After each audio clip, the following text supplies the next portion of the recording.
clubs I'm from. I'm from the original Toastmasters group, hence the time, since day one. Now, what makes a compelling story, be it dramatic, humorous, or entertaining? So the first thing I look out for is the setting, the place. Where did the story take place?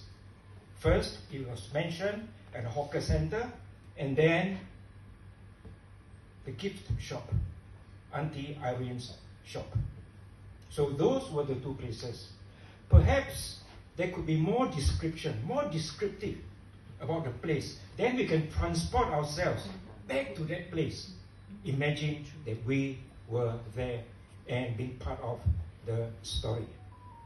That to me is very, very important. Be more descriptive. Vivid imagery. The second ingredient is characters. Who were the characters? Advisable to keep it minimal. We have the main character, Mr. Tan, the late wife, and the daughters. So those were cited. And then grandsons were mentioned, came into the picture. What is the relevance? What is the significance? Did they fit in being part of the story? So that is questionable. Then the third requirement is characteristics of each of them, especially the shop owner. She has a very dramatic voice and very, very chatty. Perhaps more could be shared about the main character, Mr. Tan. A little bit about him. What kind of a person was he? That would have been wonderful. Then we come to the conflict. Was there a conflict in the story? Could there be one? Could it be clearer and more evident? Was the conflict taking place at the Columbarium something nostalgic? The main character, Mr. Tan, and the spouse. The regular visits every Wednesday. Was it about his regrets and things that were not resolved when she was alive? Anything that was unsaid? Anything not done when the spouse was around?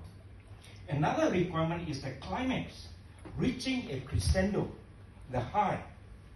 And that was when it was revealed that the speaker's father is Mr.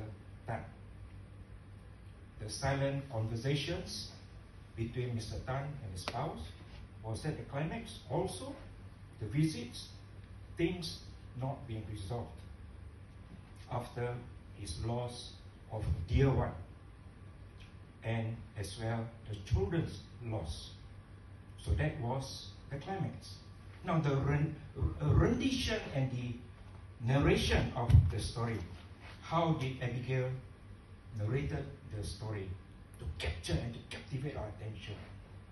I believe that she could be more believable and more credible and more convincing, especially in the intensity of the voice, stressing, emphasizing the keywords, the important words, then it would sound more believable.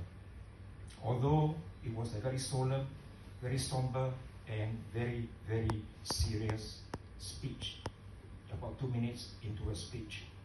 The closing could be stronger, could be more impactful by giving us a call, the takeaway and the message. What should we treasure? And don't wait for a loved one to live our lives. Overall, I enjoyed the story. Over to you, Toastmasters.